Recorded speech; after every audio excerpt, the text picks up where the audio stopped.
જુનાગઢ જિલ્લાનું રાજકારણ આમ તો ગરમાયું છે. રાજકારણ ગરમાયું એટલે છે કે ભાજપ પક્ષનું અંદરો અંદર જે કડાકૂટ ચાલે છે એને લીધે રાજકારણ ગરમાયું છે. ખાસ કરીને જવાહરભાઈ ચાવડાએ જે લેટર બોમ્બ કે જે લેટર વડાપ્રધાનને લખ્યો અને ત્યાર પછી જે કાંઈ બીજા લેટર લખ્યા એને અનુલક્ષીને જુનાગઢ જિલ્લાનું જે રીતે રાજકારણ ગરમાયું છે, ખાસ કરીને ભાજપની અંદરો અંદરની લડાઈ, ત્યારે એ લડાઈને આપણે ભાજપની અંદરો અંદરની લડાઈ છે એ તો બરોબર, પણ જે નેતા લડી રહ્યા છે, ભાજપના જે નેતા લડી રહ્યા છે એ આપણા આહિર સમાજના છે, જવાહરભાઈ ચાવડા અને દિનેશભાઈ ખટારિયા. આમ જોઈએ તો દિનેશભાઈ ખટારિયાનું ખાસ કોઈ એવું નામ નથી અને જવાહરભાઈ ચાવડા સમાજની દ્રષ્ટિએ જોઈએ તો એક આપણા સમાજમાં બહુ જ મોટા ગજાનું નામ સામાજિક રીતે, આર્થિક રીતે અને રાજકીય રીતે છે.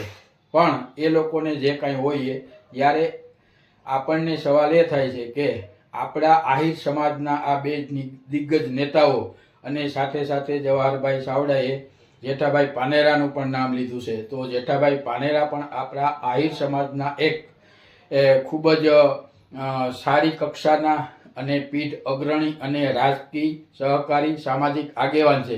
ત્યારે આપણા આહિર સમાજના આ નેતાઓની જે કાંઈ રાજકીય દુશ્મની હોય એ રાજકીય દુશ્મની શું આપણા આહિર સમાજ પર અસર કરશે? આ લોકોની રાજકીય દુશ્મની આપણા સમાજ પર કોઈ અસર કરી શકે છે કે કેમ? આપણે થોડી ચર્ચા એના વિશે કરવી છે.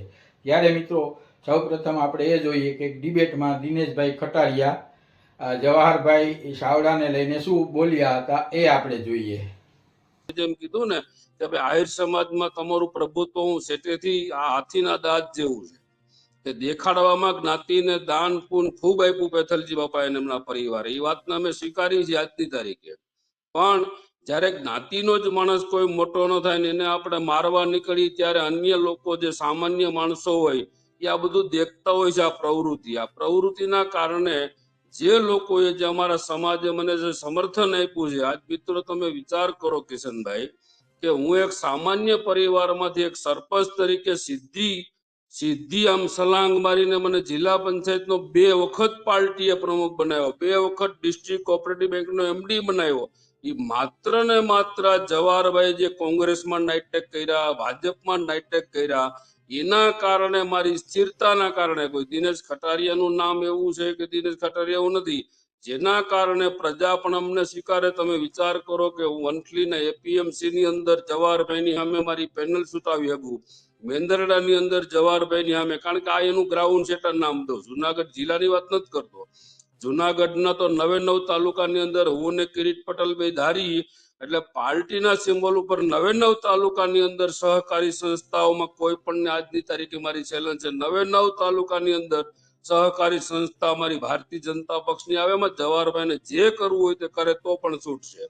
વાત એટલા માટે ઉલ્લેખ કરવો પડે કે આ બંને ભલે ભાજપના નેતા હોય, આગેવાનો હોય, અને જવાહરભાઈ તો ખાસ કરીને મારા ખ્યાલ પ્રમાણે જ્યારથી કોંગ્રેસમાંથી ભાજપમાં ગયા છે ત્યારથી ભાજપવાળાને ખટકતા જ હોય, એમાં બે મત નથી. પણ એ પછી આ લોકોની જે રાજકીય દુશ્મની કે રાજકીય દુશ્મનાવટ દિનેશભાઈ ખટારિયા અને જવાહરભાઈ ચાવડાની જે રીતે વધી રહી છે એ જોતા એવું લાગે છે કે આપણા આહિર સમાજ પણ એના વિશે થોડી ઘણી ચર્ચા અને વાતો કરે છે અને કરતો જ હોય છે. અને આ રીતે શું કોઈ સમાજના, આપણા આહિર સમાજના 2 અગ્રણી નેતાઓની રાજકીય લડત સમાજ ઉપર કેટલી અસર કરી શકે છે? આ લોકોની લડાઈથી શું આપણા સમાજમાં કોઈ 2 ભાગલા પડે, અથવા તો એકાબીજાના જે કોઈ સપોર્ટરો હોય, એકાબીજાને જે ચાહતા હોય એમાં કોઈ વાદ વિવાદ પડે, અથવા તો આના ટેકેદારો કે આના ટેકેદારો વચ્ચે એવી કોઈ સમાજમાં અસર પડી શકે છે? આવું બધું વાતો થતી જ હોય છે. ત્યારે આપણે ખરેખર તો એમ કહેવાનું મન થાય છે કે જ્યારે આવા બધા લોકો, આગેવાનો સમાજને એક થવાની વાત કરતા હોય, સમાજને સંગઠિત થવાની વાત કરતા હોય, ત્યારે આવા આપણા સમાજના રાજકીય આગેવાનો કે સામાજિક આગેવાનો જો પોતે સંગઠિત ન હોય, પોતે સંગઠિત થઈ ન શકતા હોય, તો સમાજને એ લોકો ક્યાં મોઢે કહે કે તમે એ સંગઠિત થાવ. સમાજ તો સંગઠિત જ છે, પણ તમે આવી રીતે તમારા રાજકીય લાભ ખાટવા કે પછી તમે તમારું રાજકીય અસ્તિત્વ ટકાવવા કે પછી પક્ષના વહાલા દવલા થવા માટે સમાજના જ એકબીજાને કાપવાની કોશિશ કરતા હોય છે, અથવા તો તમે આ રીતે તમારા પક્ષના જે તમને હાથો બનાવીને કદાચ આવું કાર્ય કરાવતા હોય તો એ સમાજ માટે તો ખરેખર નુકસાનકારક જ છે. કોઈ કહે કે ન કહે, પણ સમાજ આપણા આહિર સમાજનો કે બીજા કોઈ સમાજનો હોય, પોતપોતાના સમાજના આગેવાનોને, રાજકીય આગેવાનો હોય કે સામાજિક આગેવાનો હોય, એ એને ચાહતા જ હોય છે અને ઈચ્છતા જ હોય છે કે એ લોકો આગળ વધે જ. એટલે જ્યારે આવું થાય, જ્યારે આગેવાનો એકાબીજાથી લડે, એની રાજકીય દુશ્મનાવટ હોય કે પછી જે કંઈ હોય, પણ એની સમાજમાં થોડી ઘણી અસર તો પડે જ. અને આ રીતે જાહેરમાં એક જ સમાજના અને ખાસ કરીને આપણા આહિર સમાજનું તો નામ હોય છે અને લડાવવામાં ઘણા બધા માનતા હોય છે અથવા તો માહિર હોય છે, ત્યારે આવી રીતે અંદરો અંદર સમાજમાં લડતા હોય ત્યારે અન્ય સમાજ પણ રાજી થતો હોય છે અને એ પણ જોતો હોય છે કે સમાજના બે ભાગલા પડે અને એ ભાગલાનો લાભ અમે લઈએ. આ હકીકતનું રાજકારણ છે કે ભાઈ સામે પક્ષવાળા અથવા તો બીજા એવા સમાજના લોકો એવું છે કે એના બે ભાગ પડે તો એક ભાગનો લાભ આપણને સીધો મળે અને આહિર સમાજ બે ભાગમાં વહેંચાયેલો રહે, એટલે કદી એ સંગઠિત થાય નહીં અને કદી રાજકીય રીતે આગળ વધે નહીં. નાના મોટા હોદ્દા લઈ અને સંતોષ માને, અથવા તો નાના એવા હોદ્દા હોય જિલ્લા પ્રમુખના કે તાલુકા પ્રમુખના કે નગરપાલિકાના, અને એને જે રીતે પોતે જાણે કે બહુ મોટો આગેવાન છે એવી રીતે વર્તતા હોય છે, ત્યારે પણ એની સમાજમાં અસર પડતી હોય છે. એટલે આ જે રાજકારણ રમાઈ રહ્યું છે એની પાછળ કોઈ ગંદી બીજા કોઈની રાજ રમત તો નથી ને. આવું ખરેખર આગેવાનોએ પણ વિચારવું જોઈએ. અને આવું જ્યારે થાય ત્યારે એ લોકો શું સમાજને સલાહ આપતા હોય છે, બધાને સલાહ આપતા હોય છે, પણ એ પોતે સલાહનું અનુસર નથી કરતા કે ભાઈ આપણે પણ એક થઈને રહેવું જોઈએ. આપણી અંદરો અંદર જે કાંઈ વાદ વિવાદ હોય, જે કાંઈ વાંધો હોય, એને સમાજના હિત ખાતર, સમાજના સંગઠન માટે, સમાજની એકતા માટે સહન કરી લેવું જોઈએ, અથવા તો સામે સામે બેસી અને જેવી રીતે બીજા સામે સેટિંગ કરતા હોય છે કે જે રીતે કરીને સમાધાનની ફોર્મ્યુલા અપનાવતા હોય છે, એવી રીતે પોતે શું ન કરી શકે? અથવા તો આપણા સમાજના બીજા આગેવાનો આવી રીતે કોઈ રાજકીય આગેવાનો લડતા હોય ત્યારે એની વચ્ચે સમાધાન કરાવવાની કોશિશ ન કરી શકે કે જેથી જેનો અંદરો અંદર ભલે પક્ષનો હોય, રાજકીય ઝઘડો હોય, પણ બહાર ન આવે અને સમાજમાં કોઈ એવી અસર ન પડે જેથી કરીને સમાજ સંગઠિત રહે અને સમાજને પણ આવા રાજકીય આગેવાનો સાથે કે સામાજિક આગેવાનો સાથે સપોર્ટ કરવાનો એને પણ ઉત્સાહ વધે, આનંદ રહે. બાકી આ રીતે જો આપણે લડતા રહીશું અંદરો અંદર, ભલે પક્ષ ગમે હોય, એક જ પક્ષના હોય, પણ સમાજની વાત આવે ત્યારે એ રાજકારણને દૂર રાખવું જોઈએ.